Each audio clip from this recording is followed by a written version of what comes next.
Alhamdulillahi Rabbil Alamin. Wassalatu wassalamu ala ashrafil anbiya'i wal mursalin Sayyidina wa maulana Muhammadin wa ala alihi wa ashabihi al-mujahidin at-tahirin. Amma ba'du. Saudara-saudara kaum muslimin seiman dan sekeyakinan yang berbahagia, pada suatu hari seketika sedang berkumpul dengan para sahabat, Rasulullah pernah memberikan peringatan. Beliau bersabda, "Yushiku an tada'a alaikumul umamu kama tada'al akalatu ala qas'atiha."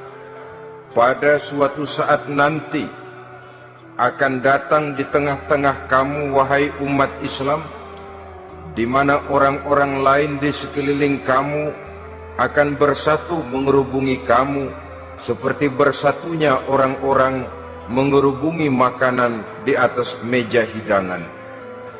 Akan datang satu saat nanti di mana kondisimu dikepung sedemikian rupa, yang barat mau menerkam, yang timur mau menghantam, yang selatan mau menginjak-injak, yang utara pun akan menjelajah.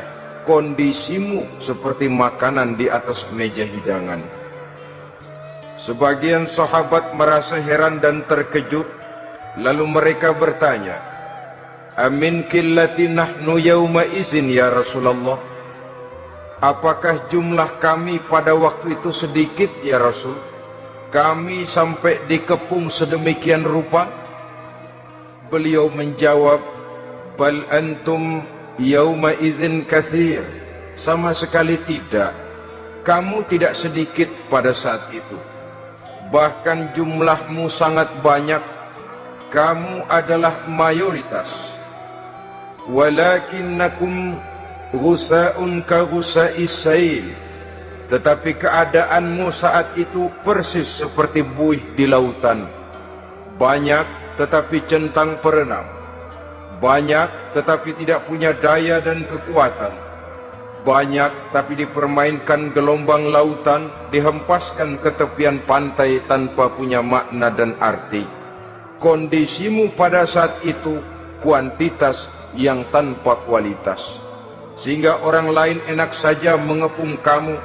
Akidahmu didangkalkan, dibanjiri dengan peradaban dan kebudayaan yang menjauhkan dari agama. Dari segi maksiat dan munkarat seluruhnya mengepung sampai kita melepaskan nilai-nilai Islam kita ini. Dan celakanya, sambung beliau, "Wal yanzi'anna fi qulubi aduwikumul mahabata minkum."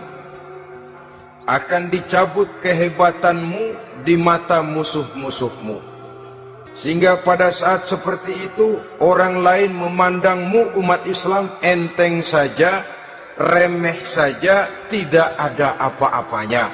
Sudahlah, pokoknya umat Islam sikat saja. Umat Islam enteng, umat Islam kecil, umat Islam tidak ada apa-apanya.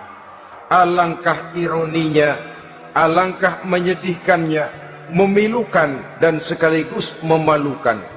Umat yang mayoritas ini dipermainkan oleh yang minoritas. Umat yang jumlahnya terbesar, terbanyak, bahkan konon menurut catatan sampai 90%, tapi dipermainkan oleh mereka kelompok-kelompok kecil ini. Wal yakzifanna fi qulubikumul wahn. Pada saat itu di hatimu dicampakkanlah penyakit wahan. Sahabat kemudian bertanya, "Wa mal wahnu ya Rasulullah?" Apakah penyakit wahan itu ya Rasul? Beliau menjawab, "Hubbud dunya wa karahiyatul maut." Penyakit wahan itu tidak lain hubbud dunya wa karahiyatul maut. Terlalu cinta kepada dunia dan terlalu takut kepada mati. Materialistis dan takut resiko. Dua penyakit inilah yang menyebabkan walaupun umat ini mayoritas, tapi dipermainkan oleh yang minoritas. Walaupun dia golongan terbesar, tapi nasibnya seperti makanan di atas meja makan. Dari segala macam penjuru mau menghantam dia. Saudara-saudara kaum muslimin yang berbahagia, ini merupakan analisa sosial bahwa pada satu saat nanti akan terjadi di tengah-tengah umat di mana kita dihantam dan diserbu dari segala macam penjuru. Akidah didangkalkan, peradaban dan kebudayaan dirusak, makanan dan minuman diracuni, pakaian ditelanjangi dan lain sebagainya, sampai kita melepaskan nilai Islam yang kita cintai ini. Kondisi sosial ini satu saat akan datang kepada kita.